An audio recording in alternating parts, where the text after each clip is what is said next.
మన ప్రభువైన యేసుక్రీస్తు పరిశుద్ధ నామములో ఈ పాడ్కాస్ట్ ద్వారా వాక్యం వింటున్న ప్రతి వారికి నా హృదయపూర్వకమైనటువంటి వందనాలు. కీర్తనల గ్రంథం 16వ కీర్తన 4వ చరణం. యెహోవాను విడిచి వేరొకని అనుసరించు వారికి శ్రమలు విస్తరించును. ఇక్కడ చదివిన వాక్య భాగంలో యెహోవాను విడిచి వేరొకని అనుసరించు వారికి శ్రమలు విస్తరించును. జీవము కలిగినటువంటి దేవుణ్ణి విసర్జిస్తే నష్టమేమీ కలగదులే అని అనుకోవచ్చు. ఎందుకంటే అందులో జీవం లేదు అనేటువంటి ఆలోచనతో వారు మొదలై ఉంటారు కనుక దేవుడు లేడు, యేసుక్రీస్తు ప్రభు కాదు, యెహోవా లేడు అనేటువంటి శరీర తలంపులతో వారు దేవుని విడిచి వెనుకంజ వేస్తారు. ఈ భావనలో వాళ్ళు అనుకుంటారు దేవుడే లేకపోతే దేవుడి వల్ల నాకు ఏ చెడు జరుగుతుంది, ఏ కీడు జరుగుతుంది అని అనుకుంటారు. కానీ వాక్యం సెలవిస్తుంది యెహోవాను జీవం గల దేవుణ్ణి విడిచిపెట్టి వేరొకరిని అనుసరిస్తే సాధారణమైనటువంటి శ్రమలు వచ్చి ఉండడం కాదు కానీ ఆ శ్రమలు విస్తరిస్తే అంట. భక్తిహీనుల కొరకు దేవుని విసర్జించిన వారికి ఒక గొప్ప వాగ్దానం ఇది. మీకు శ్రమలు విస్తరిస్తే అని దేవుణ్ణి విసర్జించిన వారికి దేవుడు ఒక వాగ్దానం చేస్తున్నాడు. ఇప్పటి వరకు మనం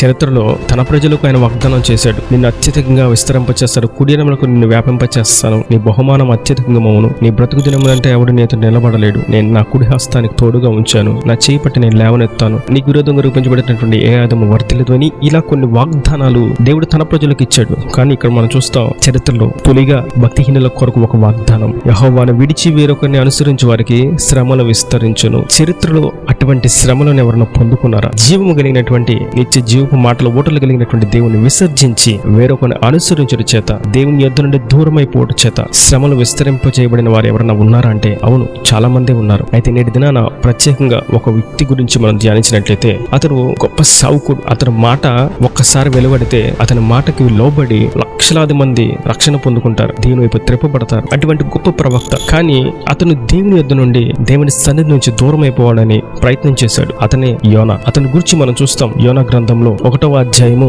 3వ వచనం. అయితే యెహోవా సన్నిధిలో నుండి తర్షీషు పట్టణమునకు పారిపోవాలని యోనా యొప్పేకు పోయి తర్షీషునకు పో ఒక ఓడను చూచి ప్రయాణమునకు కేవు ఇచ్చి యెహోవా సన్నిధిలో నిలువక ఓడవారితో కూడి తర్షీషునకు పోవుటకు ఓడ ఎక్కెను. భక్తిహీనత కొరకు ఎక్కుతున్నాడు. కానీ అతని గురించి మనం చూస్తాం యొప్పే అనే ప్రాంతానికి వెళ్ళాడు అని. యోనా నివసించేటువంటి పట్టణం గత్హేపెరు. ఈ గత్హేపెరు అనేటువంటి పేరు నేటి దినాల్లో మనం చూస్తే నజరేతు. ప్రభువు సంచరించింది కూడా ఆ పట్టణమే. యోనా ఉంది ఆ పట్టణమే. ఇప్పుడు యోనా నజరేతు అనేటువంటి పట్టణం అనగా గర్హేపెతు ఆ పట్టణం నుండి ఆ ప్రాంతం నుంచి యొప్పే అనేటువంటి ప్రాంతానికి వెళ్ళాడు. యొప్పే అనేటువంటి ప్రాంతం ఎక్కడుంది అంటే నజరేతుకు దిగువన ఉంది, అనగా క్రింద ప్రాంతం. పైనుండి క్రిందకు దిగేటువంటి ప్రాంతంలో యొప్పే ఉంది. ఇక్కడ మొట్టమొదటిసారిగా యోనా కిందకు దిగడం అనేటువంటి విషయాన్ని చూస్తాం.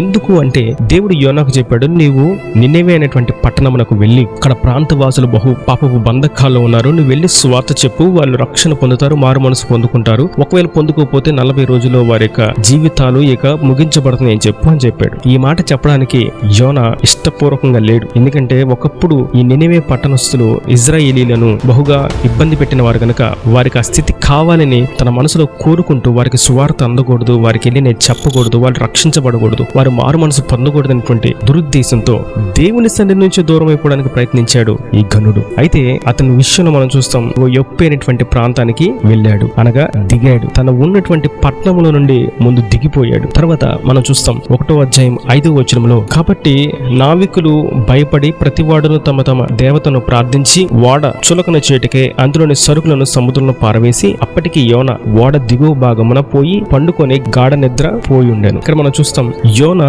ఓడ దిగువ భాగమున పడుకున్నాడు. పట్టణంలో నుండి దిగిపోయాడు, ఓడలో కూడా దిగిపోయాడు. ఓడలో కూడా ఇక దిగువన ఏముందో అక్కడికి వెళ్ళి పడుకున్నాడు. ఇక్కడ ఏం జరుగుతుందంటే యోనా ఎక్కినటువంటి ఓడ తుఫానుకు చెలరెగుతూ కొట్టబడుతూ నెట్టబడుతూ ఉంది. ఈ సందర్భంలో జనులందరూ ఆ ఓడలో ఉన్న వారందరూ భయపడుతూ భయాందోళన చెందుతూ ఉంటే యోనా మాత్రం ఓడ అడుగు భాగంలోకి వెళ్ళి చక్కగా పడుకున్నాడు. అక్కడ మనం చూస్తాం 1వ అధ్యాయము 15వ వచనంలో, యోనాను ఎత్తి సముద్రంలో పడవేయగా సముద్రం పొంగకుండా ఆగిపోయాను. ఇక్కడ మనం చూస్తాం ఆ ఓడలో ఉన్నటువంటి వాసులందరూ ఈ యొక్క తుఫాను దేని వల్ల ఎవరి వల్ల వచ్చింది అనేటువంటి ఆలోచనతో చీటీలు వేస్తే ఆ చీటీ యోనా పేరు మీద వచ్చింది. వీరందరూ ఇతని వల్లే ఈ తుఫాను వచ్చింది కనుక ఇతన్ని తీసి పడేద్దాం, ఇతన్ని సముద్రంలో పడవేద్దామని అతన్ని ఎత్తి పడవేశారు. ఇప్పుడు యోనా సముద్రంలోకి వేయబడ్డాడు, సముద్రం క్రిందకు వేయబడ్డాడు. అనగా అతడు పట్టణంలో నుండి క్రిందకు దిగాడు, పట్టణంలో నుండి క్రిందకు మరలా ఓడలో దిగువకు, మరలా ఓడలో నుండి సముద్రంలోకి త్రోయబడ్డాడు. యెహోవాను విసర్జించి తర్షీషు ఓడలను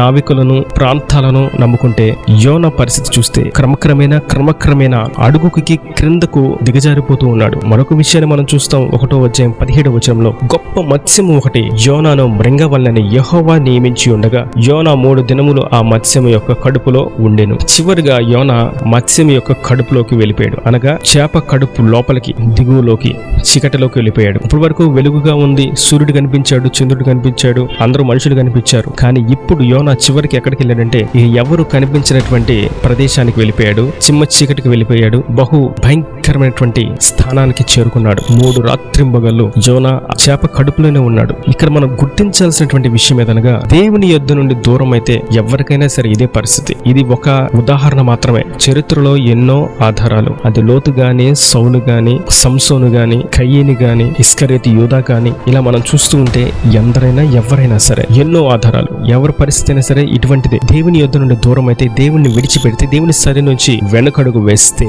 వారు దినదినము వారు దిగుజారుతూ ఉండవలసినటువంటి పరిస్థితి. కానీ ప్రతి వారికి కూడా దేవుడు సదవకాశాన్ని ఇస్తాడు. ఎవరిని ఎంత మాత్రమైనా త్రోసివేసేవాడు కాదు. కష్టాల్లో, శ్రమంలో విస్తరించిపోతూ, నశించిపోతూ, బంధకాలు బంధించబడి ఏడుస్తూ, కన్నీరుతో, దుఃఖంతో ఉంటే దేవుడు చూస్తూ ఊరుకునే దేవుడు కాదు. వారికి సహాయాన్ని అందించేవాడు. యోనా కూడా ఒక సహాయాన్ని అందించాడు. అతడు చేప వెంటనే నమిలివేయచ్చు, కానీ నమలేదు, తినివేయలేదు. అతన్ని మృంగి లోపల దాచింది భద్రంగా. అనగా యోనాకు దేవుడు ఒక సహాయాన్ని అనుగ్రహించాడు. మారతాడు, ప్రార్థన చేస్తాడు, మారు మనసు పొందుకుంటాడు, సరిచేయబడతాడు, ఇప్పటివరకు చేసిన తప్పులను ఒప్పుకుంటాడు, ఆ పాపాన్ని విడిచిపెడతాడని యోనాకి 3 దినాలు దేవుడు సహాయాన్ని, దేవుడు కృపను అనుగ్రహించాడు. నిజంగానే యోనా దాన్ని గుర్తించిన వాడుగా మనం చూస్తాం. అది 2వ అధ్యాయం 1వ వచనం. ఆ మత్స్యము కడుపులో నుండి యోనా యెహోవాకు ఇలాగ ప్రార్థించాను. దేవునికి మహిమ కలుగును గాక. యోనా ప్రార్థన చేయడం ప్రారంభించాడు. యోనా ప్రార్థన చేయడం ఎప్పుడైతే ప్రారంభించాడో, ఆ అధ్యాయం మొదటిలో ప్రారంభించాడు, అధ్యాయం చివరికి యెహోవా మత్స్యమునకు ఆజ్ఞేయగా అది యోనాను నేల మీద కక్కి వేసినని మనం చూస్తాం. అనగా మొదటిలో ప్రారంభించాడు,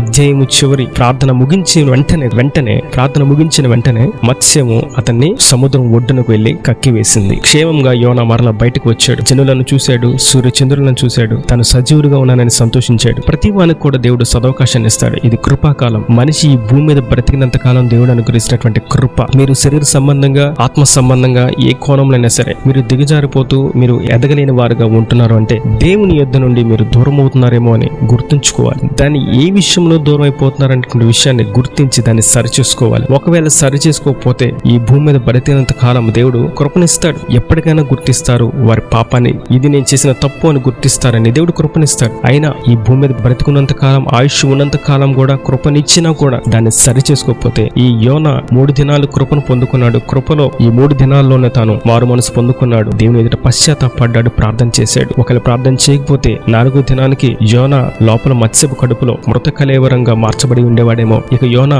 బ్రతికి ఉండేవాడు కాదేమో, తాను బయటకు వచ్చి ఉండేవాడు కాదేమో. కనుక ఈ వాక్యం వింటే మీతో మనందరితో ప్రభు సెలవిస్తుంది, దేవుని యొద్ద నుండి మనం దూరము కాకూడదు. దూరమైన వారిని మనం దేవుని యొద్దకు చేర్చాలి గాని మనము దేవునికి దూరం కాకూడదు. దేవుని యొద్ద నుండి సహాయం రాలేదు, ఈ కార్యము జరగలేదని ప్రార్థన చేయడం మానేవేయడం, మందిరాలను మానేవేయడం, వాక్యం చదవడం మానేవేయడం, వాక్యాన్ని వినడం మానేవేయడం, సేవకులతో సహవాసాన్ని విడిచిపెట్టడం, ఇలాగా దేవునికి దూరం అయిపోతూ, దేవుని సన్నిధికి, దేవుని సహవాసానికి, దేవుని ప్రత్యక్షతకు, ప్రసన్నతకు దూరం అయిపోతూ ఉంటే శ్రమలు విస్తరిస్తే తప్ప ఆశీర్వాదం ఎంత మాత్రమో కాదు. కనుక మనం దేవుని కావలిలోనే, దేవుని కంచెలోనే, దేవుని అడుగు జాడల్లోనే, దేవుని సన్నిధిలోనే మనము నిలిచి ఉండాలి. అప్పుడే మనం వర్ధిల్లింప చేయబడతాం, ఆశీర్వదించబడతాం. యోనా ఎప్పుడైతే బయటకు వచ్చాడో అతని వాక్కు విని 120,000 కంటే ఎక్కువ మంది మారు మనసు పొందారు. అతను ఒక్కడు మారు మనసు పొందితే అతన్ని బట్టి 120,000 మంది మారు మనసు పొందారు. అనగా మనము దేవుని ఎదుట మారు మనసు పశ్చాత్తాపడితే మనల్ని బట్టి ఎంతమంది మారు మనసు పొందుతారు, ఎంతమంది రక్షణకు నడిపించబడతారు అనేటువంటి విషయాన్ని మనం ఇక్కడ చూస్తాం. మనం దేవుని అంటి పెట్టుకుని ఉంటే మన ద్వారా అనేకులు దేవుని యొద్దకు వస్తారు. మనం దేవుని విడిచిపెడితే